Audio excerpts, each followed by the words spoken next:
بسم اللہ الرحمن الرحیم۔ السلام علیکم۔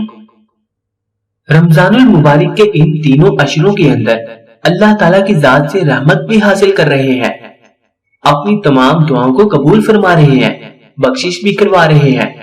رمضان المبارک کے آخری عشر میں قبر کے عذاب سے نجات بھی حاصل کریں گے اور آگ اور جہنم سے آپ لوگوں کو نجات بھی ضرور ملے گی۔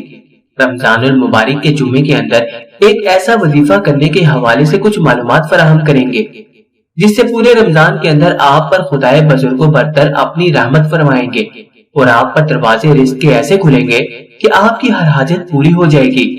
قرآن میں ارشاد ہے کہ رمضان کا مہینہ وہ ہے جس میں قرآن اتارا گیا ہے، جو لوگوں کے لیے ہدایت ہے اور رہنمائی کرنے والا اور حق و باطل میں امتیاز کرنے والی واضح نشانیاں اس کے اندر موجود ہیں۔ بس تم میں سے جو کوئی اس مہینے کو پا لے وہ اس کے روزے ضرور رکھے۔ جو کوئی بیمار ہو یا سفر پر ہو تو دوسرے دنوں کے روزوں سے گنتی پوری کرے۔ اللہ تمہارے حق میں آسانی چاہتا ہے اور تمہارے لیے دشواری نہیں چاہتا، اس لیے کہ تم گنتی پوری کر سکو اور اس لیے کہ اس نے جو تمہیں ہدایت فرمائی ہے اس پر اس کی بڑائی بیان کرو، اس لیے کہ تم شکر گزار بن جاؤ۔ صبر کا مہینہ ہے، صبر کا ثواب جنت ہے۔ اب آپ کو وظیفہ بتاتے ہیں جو آپ نے رمضان المبارک کے جمعے والے دن کرنا ہے۔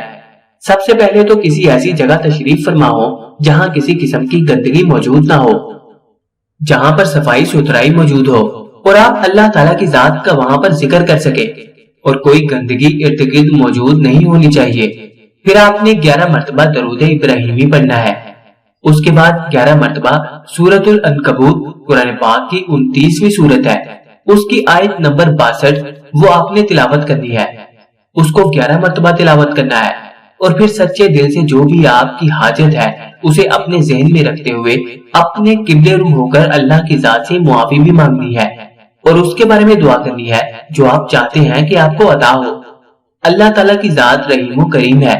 جب آپ تہہ دل سے دعا مانگیں گے اور اس نیت کے ساتھ دعا مانگیں گے کہ اللہ تعالیٰ کی ذات یہ دعا سن رہی ہے، انشاءاللہ اللہ تعالیٰ کے فضل و کرم سے نبی کریم صلی اللہ علیہ وسلم کی پیاری پیاری زلفوں کا صدقہ آپ لوگوں کی یہ دعا قبول ہوگی، اسے شرف قبولیت ملے گا اور آپ کو کسی قسم کے کسی جھنجٹ میں نہیں پڑنا پڑے گا۔